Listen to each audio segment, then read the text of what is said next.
All praises to Yahweh Hashem Yahushai, and double honors to the apostles and the elders of Great Millstone, and salutation to the sincere occupant of the full corners of the earth, preaching in sincerity and truth.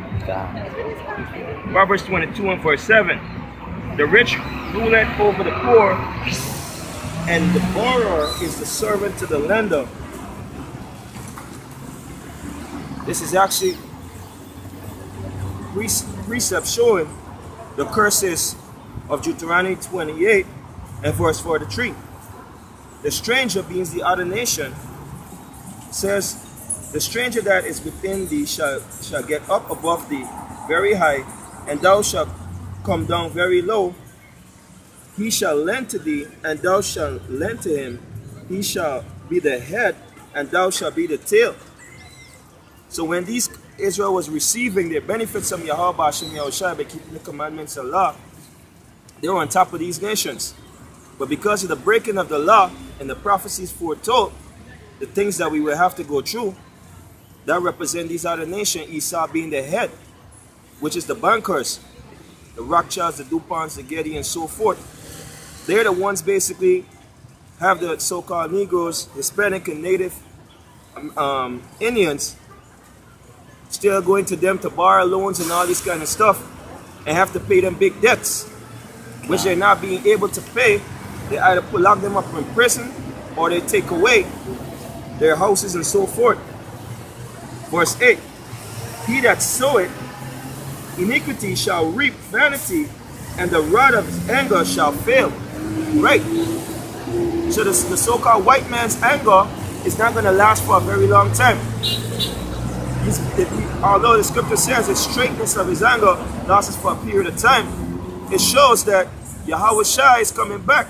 By the prophets preaching and showing these destruction are coming, it shows the white man wickedness and showing that his time is about to be cut off. This proverb, Job chapter 4, and verse 8. Even if I have seen the plow iniquity, and the sow wickedness reap the same. That's even showing you that 2/3 of our people also are reaping some of the benefits which Esau allows them to have in order to corrupt our nation. Like the so-called pastors like T.D. Jakes and Creflo Dollars. Esau set up as the head of them, and they worship him, right? In the form of Caesarea Borgia and all his monarchs that he has, right? Go to Psalms chapter 7, Psalm 7 and verse 14.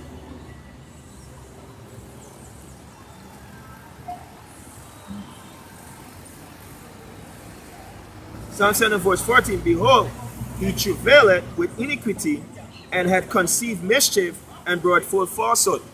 The white man is actually lying and saying like he's the bearer of light, claiming to find all these things, come to feeding to say that he's Jewish, having his grandson in Jerusalem, and all these places being the rich ones of the earth, lending to the like setting up welfare, saying that he's helping out the so-called black, Native American, and so forth, and claiming to be the Messiah.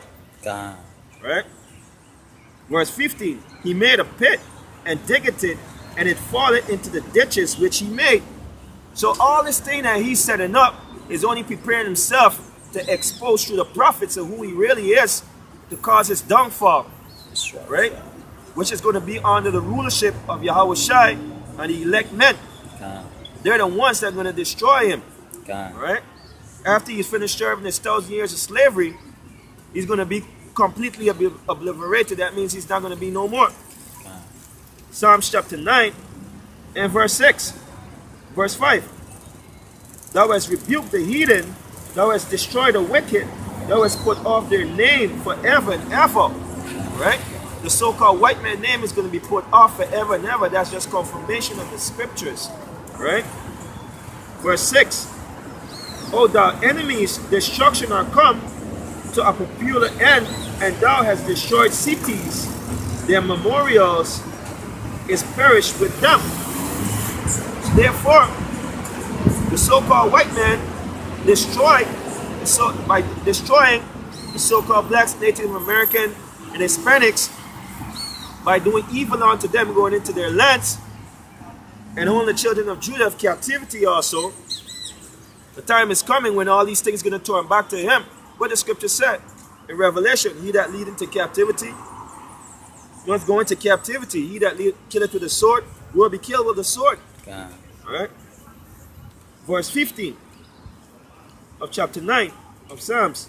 And the heathens are sunk down in the pit that they made, in the net which they hid, in their own foot taken. Right? That goes with Psalms 83.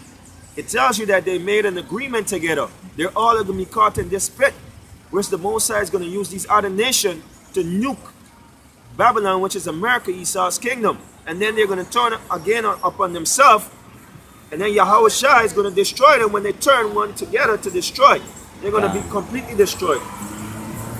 Verse 15. Verse 16. The Lord, Yahweh, is known by the judgment which he executed. The wicked is snared in the works of their own hands. Haggion, Selah. Verse 17. The wicked shall be turned into hell, and all the nations that forget Yahweh. Even 2/3 of our people on this side of the world are going to be cleansed by nuclear fire, right? If they don't die by the sword or famine, they're going to be cleansed by the nuclear fire, and they're going to return back into the kingdom as a holy and souled people, righteous people doing the ordinance of Yahweh Ba'ashem Yahushai. With that, Akim, I admonish you, continue in the faith, continue preaching in sincerity and truth, because we are at the end, and our salvation draweth nigh. All praises to Yahweh Ba'ashem Yahushai, and double on to apostles and elders, a great man stone, into the sincere Akim. Shalom.